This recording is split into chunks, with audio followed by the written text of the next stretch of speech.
7h-9h, les matins de France Culture. Guillaume Erner. La question du jour, législative en Suède. Pourquoi l'extrême droite a-t-elle gagné du terrain? Le Parti démocrate de Suède, c'est son nom, a réalisé une percée historique dans le pays. Probablement la deuxième force politique suédoise. Bonjour Cyril Coulet, vous êtes chercheur spécialiste des pays nordiques. Alors j'ai dit probablement parce que aujourd'hui les résultats ne sont pas encore finaux, ils ne sont pas encore connus. Expliquez-nous pourquoi.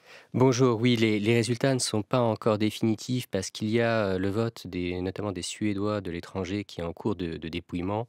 Mais a priori, il y a peu de chances pour que la tendance soit inversée.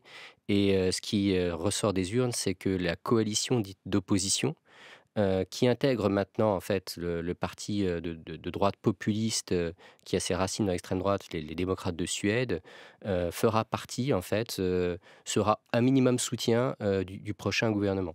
Alors on les crédite de 20% environ des voix. Comment expliquer cette progression? On a une croissance continue, une expansion de ce parti, en fait, depuis le début des années 2000, hein. Il avait, franchi, les portes du parlement, avec une barre à 4 il y a seulement, en 2008, il y a seulement 12 ans enfin 2008, excusez-moi, c'est 2010. 10. Il y a 12 ans de cela, parce que c'est tous les 4 ans. Et depuis, le parti, effectivement, enregistre de manière continue, des gains à toutes les élections parlementaires. Comment l'expliquer? Le parti a été en capacité de faire exister ces thématiques dans l'espace suédois, hein. C'est bien sûr les problématiques d'intégration et les questions d'immigration en premier lieu, profitant en cela d'une couverture médiatique, d'une attention sur des faits divers qui ont permis en définitive de politiser la question de l'intégration. Il a profité aussi d'un système qui lui permet d'attirer l'attention et d'être envisagé comme partenaire de coalition. Alors ce qui est étonnant, c'est que ce parti, donc les démocrates de Suède, c'est un parti qui est donc anti-immigration, vous l'avez dit, mais issu de la mouvance néo-nazie. Donc c'est un parti qui ne se cache pas. Comment, avec cette image originelle de parti raciste, a-t-il pu se banaliser dans un pays qui est souvent donné en exemple en France comme étant une forme de paradis nordique social-démocrate? Tout à fait. Effectivement, il a ses racines dans un mouvement d'extrême droite, tous les groupuscules d'extrême droite qui ont pu exister dans l'espace politique suédois parce que c'est un pays qui n'a pas connu l'occupation nazie, qui n'était pas sous le contrôle de Moscou au moment de la guerre froide. C'est un mouvement originel qui s'appelait Befara Sverige Svensk, conserver la Suède suédoise. Je pense que ça dit assez bien quel était le projet originel. Il y a eu un gros travail qui a été fait pour modifier l'image du parti, c'est-à-dire que même si sa composante d'extrême droite reste présente, très régulièrement, des membres du parti sont exclus en raison de propos ou de posts qui sont faits sur les réseaux sociaux, parce qu'ils ne correspondent plus à l'image que le parti veut se donner de lui-même, c'est-à-dire un parti respectable, institutionnel, même si ses liens avec l'extrême droite restent aujourd'hui en définitive forts. On a vu qu'il y avait eu un certain nombre d'événements, des thématiques qui avaient pu conforter le vote extrémiste ou alors, en tout cas, révéler un certain nombre de fractures propres à la Suède. Par exemple, des émeutes début 2022 liées au dano-suédois Rasmus Paludan qui avait brûlé le Coran. Expliquez-nous dans quel contexte et qu'est-ce que ça avait généré dans le pays. Oui, on a un activiste, Rasmus Paludan, à l'origine c'est un Danois, qui a fait valoir d'ailleurs ses origines suédoises pour pouvoir contourner l'interdiction de séjour que les autorités suédoises lui avaient imposée, et qui s'est spécialisé dans des manifestations publiques qui consistent à venir dans un espace où se trouve une très grande concentration de population d'origine étrangère, surtout musulmane, pour y tenir des propos islamophobes, y brûler le Coran, repartir et laisser l'espace en fait aux radicaux de l'autre bord qui vont ensuite organiser des émeutes. Ça a été le cas. La Suède a été secouée par des émeutes urbaines qui ont été très violentes, avec des destructions de véhicules de police, des policiers qui ont été blessés, des manifestants qui ont été blessés.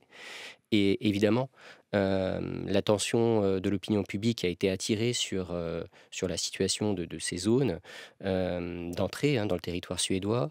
Et ça vient conforter l'idée, en définitive, je dirais, d'une totale radicalité de l'altérité de l'autre. L'autre est trop radicalement différent pour pouvoir être intégré, et ça va nourrir en fait la thématique des démocrates de Suède. Mais alors, justement, est-ce que ça signifie que la Suède est une mosaïque, que l'intégration n'a pas lieu? Ça, c'est un thème qu'on a vu utiliser. Est-ce que ça signifie juste que ce monsieur est un agitateur d'extrême droite et qu'il a réussi son coup à chaque fois?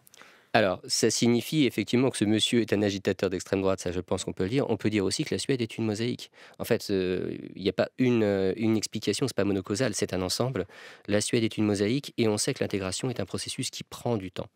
Et en définitive, il y a une forme parfois d'impatience à l'égard de ce processus d'intégration.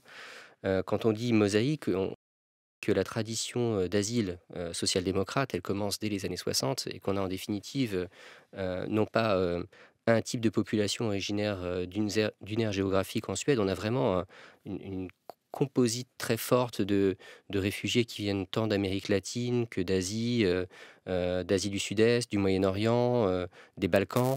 La Suède a été finalement un pays d'accueil pour un très grand nombre de communautés différentes, et c'est vrai que faire société peut être plus compliqué lorsqu'on a autant de diversité en fait au sein de la population. Donc ça révélerait une crise de la social-démocratie suédoise. Est-ce que ça signifie que, à minima, eh bien, le modèle d'intégration est à revoir aujourd'hui dans ce pays? En tout cas, ça signifie que la promesse social-démocrate, la promesse de l'État-providence qui est d'affranchir l'individu de sa communauté, prend du temps. Et c'est un petit peu aujourd'hui, ou en tout cas, c'est mis en tension par ces événements. Et c'est aujourd'hui, en définitive, ce sur quoi capitalise la droite populiste pour dire finalement la social-démocratie a failli. La Suède n'est pas un modèle, la Suède est un anti-modèle.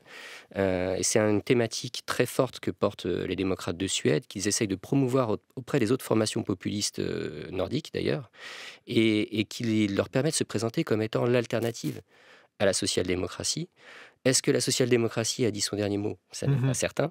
Mais ce qui est certain, c'est que les démocrates de Suède se présentent aujourd'hui comme étant l'opposition à ce modèle.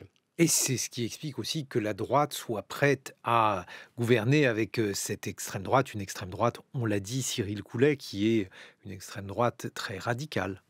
Oui, et puis on ne l'a pas dit, mais c'est un système proportionnel. Aujourd'hui, la différence dont sont créditées en fait les deux coalitions, c'est un siège.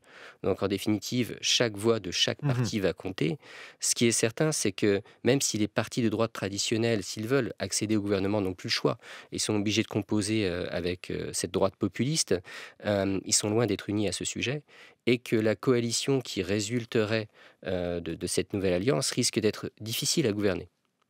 Et si la Suède devient difficile à gouverner, est-ce que là aussi, ça veut dire que finalement, ce pays qu'on présentait comme modèle, eh bien, Cyril Coulet, aujourd'hui, il deviendrait, le mot que vous avez prononcé est dur, anti-modèle. En tout cas, c'est comme ça que le présentent ces partis de droite, d'extrême droite.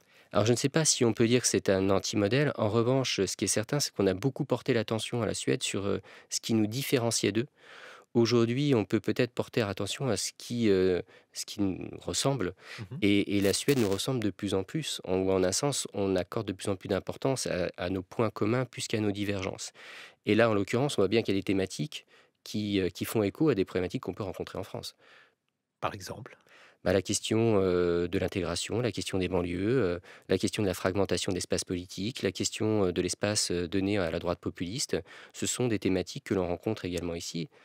Donc on attend les résultats définitifs des élections législatives suédoises. Merci Cyril Coulet. On vous doit les droites extrêmes et populistes dans les pays nordiques dans l'ouvrage L'extrême droite en Europe sous la direction de Béatrice Gibelin. Il est 7h24 sur France Culture. Vous le savez, vous l'avez entendu, il y a non seulement la reine, mais le roi qui est mort. Le roi, c'est bien entendu William Klein. À la une de Libération, une photo de Klein, deux enfants, l'un brandit un revolver, l'air méchant, méchant comme un enfant, c'est-à-dire pas vraiment méchant. L'autre le regarde, petit sourire aux lèvres, et il y a tout dans cette photo, la vie, violence, la candeur, la cruauté des enfants. Klein a modifié notre regard sur le regard. Je ne sais pas combien de corgis il avait, ou comment Sa Majesté était dans sa simplicité. Je crois me souvenir que c'était quelqu'un d'assez compliqué